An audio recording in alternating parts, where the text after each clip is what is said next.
Praise the lord. మన ప్రభువును రక్షకుడైన యేసుక్రీస్తు నామంలో మీ అందరికీ వందనాలు. పరిశుద్ధ గ్రంథం నుండి సామెతలు 24వ అధ్యాయం 10వ వచనంలో చూసినట్లయితే, శ్రమ దినమున నీవు కృంగిన ఎడల నీవు చేత కాని వాడవగుదువు. ఆమేన్. మరి వాక్యాన్ని మనం చూసినట్లయితే, మరి ప్రతి ఒక్కరి జీవితాల్లో శ్రమలుంటాయి, కష్టాలుంటాయి, బాధలుంటాయి. కానీ అవి మన జీవితంలో వచ్చినప్పుడు మనం కృంగిపోయి, మరి ఒక స్థితిలోకి వెళ్ళిపోయి, ఏదో భ్రమలోకి వెళ్ళిపోయి మనల్ని మనం హింసించుకోవడం, మనం ఇంకా అయిపోయింది నా జీవితం అనుకోవడం కాదు. కానీ మరి ఎట్టి రీతిగా మనం ఉండాలో, మరి ప్రతి విషయంలో కూడా మనం దేవుని మీద ఆధారపడినట్లయితే ఆయన ప్రతి ఒక్కటి మన జీవితంలో ఒక్కొక్కటిగా మన జీవితంలో నేర్పిస్తూ ఉంటాడు. అదే సామెతల గ్రంథంలో 16వ అధ్యాయం 20వ వచనం చివరిలో మనం చూసినట్లయితే, యెహోవాను ఆశ్రయించువాడు ధన్యుడు. ఆమేన్. మరి దేవుని ఆశ్రయించేవాడు ధన్యుడు. మన ఆపదల్లో, మన కష్టాల్లో, మన శ్రమల్లో, మన బాధల్లో మనం బాధపడి ఏదో కోల్పోయిన స్థితిలో మనం ఉండడం కాదు. కానీ దేవుని ఆశ్రయించే మరి వారిగా మనం ఉన్నట్లయితే మన జీవితంలో గొప్ప విజయాల్ని పొందుకుంటాం. మరి ప్రతి ఒక్కరి జీవితంలో ఓటమిలు వస్తూ ఉంటాయి. ప్రతి ఒక్కరి జీవితాల్లో అపజయాలు వస్తూ ఉంటాయి. అపజయం వచ్చినంత మాత్రాన మన జీవితంలో సమస్తం కోల్పోయినట్టు కాదు. ఎందుకంటే చాలామంది మరి ఓడిపోయిన స్థితిలో ఉన్నవారే, చాలామంది సమస్తాన్ని కోల్పోయిన వారే తమ జీవితాల్లో మరి పట్టు వదలక, మరి ఆ ఓడిపోయిన స్థితిలో ఒక్కసారి ఓడిపోతేనే రెండవసారి ప్రయత్నించు, మూడవసారి ప్రయత్నించు, నాలుగవసారి ప్రయత్నించు, ఖచ్చితంగా విజయాన్ని పొందుకుంటాం. ఏదైనా సరే ఒక తాడు బలమైనదిగా ఉండదు. దానికి రెండవ తాడు చేర్చినప్పుడు ఒక విధమైన బలం చేకూరుతుంది. అదే మూడవ తాడు మరి పెట్టుకున్నప్పుడు మూడవ తాడికి మరీ ఎక్కువ బలం ఉంటుంది. నాలుగవ తాడు అలాగా మనం పెంచి కొలిదే ఒక్కొక్కటి మనం ఎప్పుడైతే యాడ్ చేస్తామో దానికి బలం పెరుగుతుంది. అదే రీతిగా మనం ఒక వ్యక్తిని ఈ సమయంలో మనం జ్ఞాపకం చేసుకున్నట్లయితే, ఒక బల్బును కనిపెట్టిన వ్యక్తి ఎటువంటి ఓటమిల గుండా వెళ్ళాడో మీకు తెలుసా? మనుషులకు నీవు నేను కూడా పనికిరాని వాళ్ళమే కావచ్చు, కానీ దేవునికి నీవు నేను కూడా చాలా ప్రత్యేకం. మనం ఆయనకి చాలా స్పెషల్ అండి. మనుషులకి మనం మట్టివారంగా కనిపిస్తాం. కానీ మరి ఉదాహరణకి మనం చూసినట్లయితే మన వేలి ముద్ర ఒక్కొక్కరికి ఒక్కొక్క ముద్ర ఉంటుంది. అదే రీతిగా దేవునికి కూడా ఒక వేలి ముద్రే, ఒక మనిషి వేలి ముద్ర ఈ కోట్ల మంది ప్రపంచంలో ఉండొచ్చు, కానీ ఒకరి వేలి ముద్ర ఒకరికి మరి సరిపోదు. ఎందుకంటే ఒక్కొక్కరిది ఒక్కొక్క ముద్ర. అదే రీతిగా ఒక వేలి ముద్ర అట్టి రీతిగా ఒక ప్రత్యేకమైన స్థితిలో ఉన్నప్పుడు మరి మనుషులందరూ ఒకేలా ఉంటారు, కానీ మనిషి యొక్క అవయవాల్లో ఒక ముద్రే వేరుగా ఉన్నట్లయితే మరి దేవుడు అదే రీతిగా దేవునికి కూడా ప్రతి ఒక్కరి పట్ల ఈ లోకంలో పుట్టిన ప్రతి ఒక్కరి పట్ల కూడా ఒక్కొక్క ప్రత్యేకమైన ప్రణాళిక ఉంటుంది. అది ముందుగా మనం తెలుసుకోవాలి. ఒక టీచర్ చెప్పిన విషయం దాచిపెట్టి తనలో మరి లేని ప్రతిభను, తనలో ఎక్కడో మూలన దాగి ఉన్న ప్రతిభను బయటకి రప్పిస్తుంది ఒక తల్లి. అదే రీతిగా దేవుడు కూడా నీలో దాగి ఉన్న తలాంతుల్ని, నీలో దాగి ఉన్న టాలెంట్స్ని బయటకు తెస్తాడు. అది ఎప్పుడు? ఆయనను ఆశ్రయించినప్పుడు. ఎప్పుడైతే మనము ఆయన ఎదుట నిలబడి ఆయన సహాయాన్ని మనం కోరతామో, ఆయనకు మనం పూర్తిగా సరెండర్ అవుతామో, మన జీవితమే ఒక రీతిలో మార్చివేస్తాడు ఆయన. మరి ఈ బల్బును కనిపెట్టిన వ్యక్తి థామస్ ఆల్వా ఎడిసన్. మరి ఒక టీచరే మరి మీ కొడుకు ఎందుకు పనికిరానివాడు, తను స్కూల్లో చదవట్లేదు, తనుంటే మా స్కూల్కి కూడా మరి బ్యాడ్ నేమ్ వస్తుందని చెప్పి ఆవిడ ఇష్టం వచ్చినట్లు ఒక పేపర్ మీద రాసి తన కొడుకుతో మరి తల్లికి పంపించినప్పుడు అది చదివి మనమైతే ఈ లోకంలో అయ్య బాబోయ్ నీ వల్ల నాకు చెడ్డ పేరు వస్తుందిరా, నీ వల్ల నా మరి ఈ నా పేరు పాడైపోతుంది, నా పరువు పోతుందని మనం ఇష్టానుసారంగా మాట్లాడతాం కదా. కానీ ఈ తల్లి ఎంత ప్రత్యేకమైన తల్లి అండి. ఇలాంటి తల్లి ప్రపంచంలో ఉన్నట్లయితే, ఒకవేళ అందరూ ఇలాంటి తల్లిలుగా మనం ఉన్నట్లయితే ఈ ప్రపంచంలో ఇటువంటి ఘోరాలు నేరాలు జరగవు కదండి. ఆ తల్లి ఎంత ఓర్పుగా, ఎంత నేర్పుగా తనే ఒక టీచర్గా మారిపోయి తన కొడుకుని ఒక గొప్ప సైంటిస్ట్ వల్లే చేసింది. ఎంత ధన్యత అండి. అట్టి తల్లిగా నీవు నేను కూడా ఈ దినాన్ని మరల్చబడాలని కోరుతా ఉన్నాను. ఈ దినాన్ని ఒక ప్రశ్న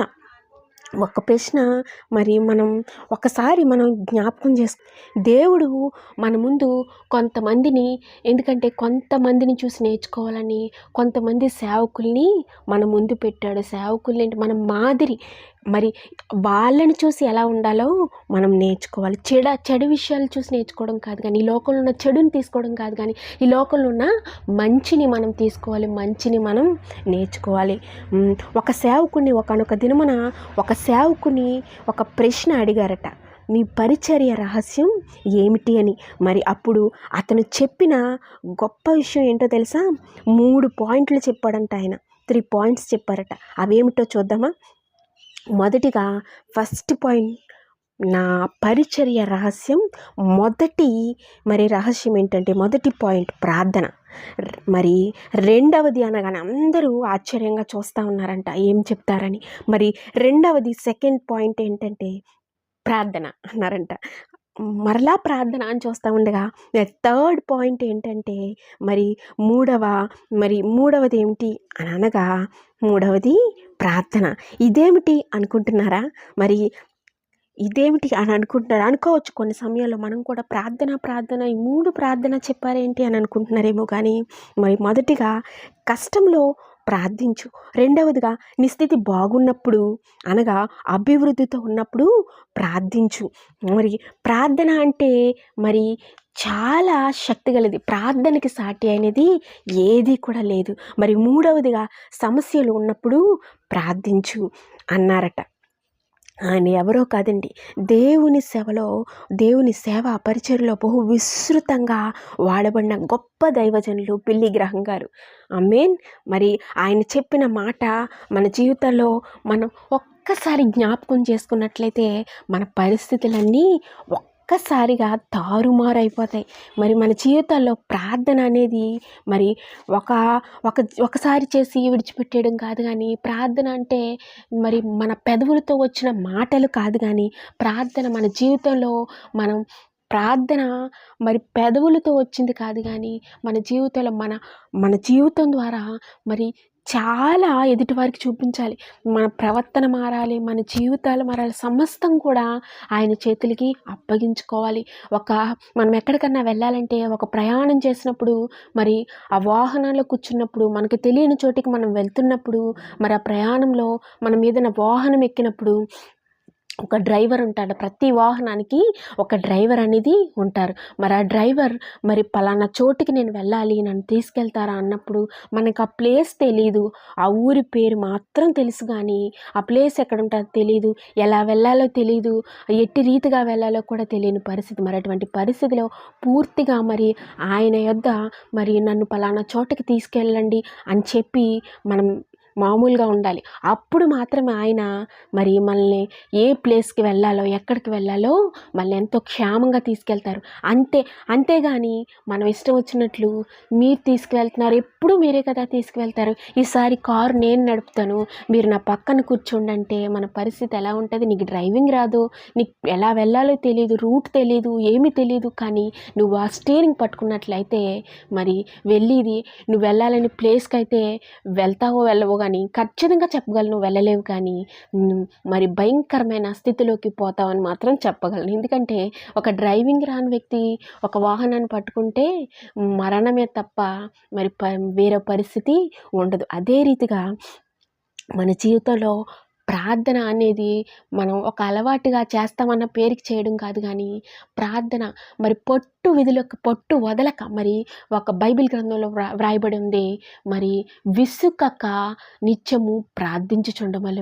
ప్రార్థించుచుండవలెను అని వ్రాయబడి ఉందండి. మరి ఇంకొక చోట వ్రాయబడి ఉంది, మరి మీ చింత యావత్తు ఆయన మీద వేయుడి, ఆయన సమస్త భారాన్ని తీరుస్తాడని. మరి వేరొక చోట వ్రాయబడి ఉంది, నీ ప్రతి విజ్ఞాపన కూడా ప్రార్థన విజ్ఞాపనలతో నీ ప్రతి సమస్యను ఆయనకు విన్నవించుకున్నప్పుడు ప్రతిదీ ఆయన చక్కగా మరి నీ జీవితంలో సమాధానాన్ని పెడతాడు. ప్రతి సమస్యని చిక్కులు పెట్టి ప్రతి సమస్యని ఆయన తీర్చివేస్తాడని ప్రతి చోట బైబిల్ గ్రంథం మనం చూసినట్లయితే ప్రతి చోట కూడా మన హృదయాన్ని నెమ్మదిపరిచే వాక్యాలు, మన జీవితాల్ని కట్టే వాక్యాలు, మన జీవితాలు సరైన పరిస్థితుల్లో నడిపించగల వాక్యాలు మన బైబిల్ గ్రంథంలో వ్రాయబడి ఉంది. మరి బైబిల్ని చదివి ఎప్పుడైతే ప్రార్థన చేస్తూ బైబిల్ గ్రంథాన్ని చదువుతూ ముందుకు వెళ్తామో వారి జీవితాలు ఎంతో చక్కగా కట్టబడతాయి.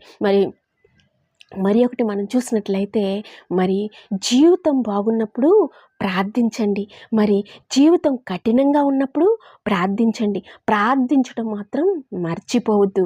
ప్రార్థన చివరిలో ఆమేన్ చెప్పడం మర్చిపోవద్దు. ఎందుకంటే నన్ను నేను నిరూపించుకోవాల్సిన ఒత్తిడి నాకు కలిగినప్పుడు నా విలువ నిరూపించుకోవడంలో లేదు, కానీ నీ కుమార్తెగా దేవా, నీ కుమార్తెగా లేక నీ కుమారుడిగా పిలువబడిలో ఉంది అని మనం నమ్మాలి, విశ్వసించి ముందుకు సాగాలి. ఆమేన్. మరి యేసు ఆందోళనను, నీ జీవితంలో ఉన్నటువంటి ఆందోళనను మారుస్తాడు. మరి మన యేసయ్య మన జీవితంలో నిరాశను మారుస్తాడు. ఆయన మన జీవితంలో నిస్సహాయతను మారుస్తాడు. నీ జీవితంలో ఒంటరితనాన్ని మారుస్తాడు. యేసయ్య నీ జీవితంలో ఉన్నటువంటి భయాన్ని తొలగిస్తాడు. యేసయ్య మరణాన్ని కూడా జీవంగా మార్చగల శక్తివంతుడు. యేసయ్య ప్రతీదీ కూడా నీ జీవితంలో మారుస్తాడు. ఎందుకంటే 100 సార్లు బైబిల్ చదివారు ఒక వ్యక్తి. ఆయన ఎవరో కాదండి, జార్జ్ ముల్లర్ గారు. ఆయన మరి 100 సార్లు బైబిల్, 100కు పైగానే బైబిల్ ఆయన చదివారు. కానీ ఆయన మారు మనసు పొందిన 3 సంవత్సరాలు దేవుని వాక్యం నిర్లక్ష్యం చేశాడట. మరి ఆ నిర్లక్ష్యం చేసినప్పుడు ఆయన ఎందుకింత నిర్లక్ష్యం చేశానని ఆ బైబిల్ ఎప్పుడైతే చదవడం ప్రారంభించాడో, మరి ఆ బైబిల్ చదవడం ప్రారంభించిన తర్వాత ఇంత ధన్యతను నేను కోల్పోయానా అని చెప్పి బైబిల్ చదివినటువంటి ప్రతిసారి కూడా ఆయన చనిపోయేసరికి బైబిల్ గ్రంథాన్ని ఇంచుమించు 131 సార్లు చదివారట. కానీ ఎంత ధన్యుడండి, ఎంత ధన్యత! మరి ఇన్నిసార్లు బైబిల్ చదివాడంటే ఒక సేవకుడు మరి తన జీవితాల్లోంచి మనం నేర్చుకోవాల్సిన అనుభవాలు చాలానే ఉన్నాయి. మరి మీరు ఎన్నిసార్లు చదువుతున్నారండి బైబిల్? రోజుకి కనీసం ఒక్కసారైనా మనం చదవగలుగుతున్నామా? బైబిల్ అంతా పూజ చేయడం పక్కన పెడితే రోజుకి మన జీవితంలో ఒక్కసారైనా బైబిల్ చదివే అనుభవం నీలో నాలో ఉందా? మరి బైబిల్ వాక్యం అనేది మన జీవితంలో ఒక అద్దం లాంటిది. మరి అద్దంలో మనం చూసుకున్న ప్రతిసారి కూడా మన ముఖాన్ని ఎలా ఉంటుందో, మన ముఖం ఏ విధంగా ఉంటుందో మరి కనపడుతుంది కదా. మరి ఒక మసి రాసుకుని మన అద్దం ముందు నిలబడినట్లయితే మన ముఖంలో మసే కనపడుతుంది. కానీ మసి రాసుకున్నప్పుడు మన ముఖం మేసిపోతూ కనిపించదు కదండి. మన ముఖాన్ని ఎప్పుడైతే క్లీన్ చేసుకుని మరి మనం అద్దం ముందు నిలబడతామో చాలా అందంగా మన ముఖం మనకే కనపడుతుంది కదండి. మరి ఒక్కొక్కసారి ప్రపంచంలో నేనే అందంగా ఉన్నాను అనుకుంటాం. కానీ అదే రీతిగా ఈ లోకంలో మన ముఖాన్ని, మన శరీరాన్ని చూసుకోవాలంటే ఒక అద్దం అవసరం. ఒక అద్దం, ఈ లోకంలో మనం శరీరాన్ని చూసుకోవడానికి ఒక అద్దం అవసరమైతే మన జీవితాల్లో మరి ఒక అద్దంలో మనం చూసుకున్నప్పుడు ఏ రీతిగా మన రూపాన్ని చూసుకుంటామో, ఏ రీతిగా మన రూపాన్ని చూపిస్తుందో అదే రీతిగా ఒక బైబిల్ గ్రంథాన్ని మనం చదువుతూ ఉన్నప్పుడు, ఆ గ్రంథాన్ని మనం చదువుతూ ఉన్నప్పుడు మనలో ఉన్న లోపాలని, మనలో ఉన్నటువంటి ప్రతి విధమైన వ్యతిరేకతను, మనలో ఉన్నటువంటి ఒక మరి రాంగ్గా మనం ఎలా అయితే ప్రవర్తిస్తామో, మనలో ఉన్న కోపం, మనలో ఉన్న ప్రతీది కూడా ద్వేషం, మనలో ఉన్నటువంటి దేవునికి అసహ్యమైన మనలో ఏవైతే ఉన్నాయో ప్రతీది కూడా చెడు ఏదైతే మనలో ఉందో ప్రతి దాన్ని ఒక అద్దం మన రూపాన్ని ఎలా అయితే చూపిస్తుందో మరి మన బైబిల్ గ్రంథం కూడా, మన పరిశుద్ధ గ్రంథం మన జీవితంలో ఉన్నటువంటి లోపాలన్నట్టు రీతిగానే చూపిస్తుంది. చూపించడమే కాదు కానీ మన జీవితాల్ని సరిచేస్తుంది. అట్టి బైబిల్ గ్రంథాన్ని మన జీవితాలకు మనం అప్లై చేసుకుంటూ మన జీవితంలో ప్రతి దినము కూడా బైబిల్ చదువుతూ బైబిల్ గ్రంథాన్ని చదువుతూ ప్రార్థన చేస్తూ మనం ముందుకు సాగినట్లయితే గొప్ప విజయాలను చూడగలుగుతాం, గొప్ప ఆశీర్వాదాలను పొందుకుంటాం. అంతేకాదండి, మన జీవితాలను కట్టుకోవడమే కాదు కానీ ఎదుటి వారి జీవితాలను కట్టగలిగే పరిస్థితి మనకి దేవుడు అనుగ్రహిస్తాడు. ఇట్టి ఆశీర్వాదం మన జీవితాల్లో ఎప్పుడూ ఉండాలని కోరుతూ ప్రార్థిస్తూ దేవుడి కొద్ది మాటలు దీవించును గాక. God bless you. దేవుడు మిమ్మల్ని అందరినీ దీవించును గాక. ఆమేన్.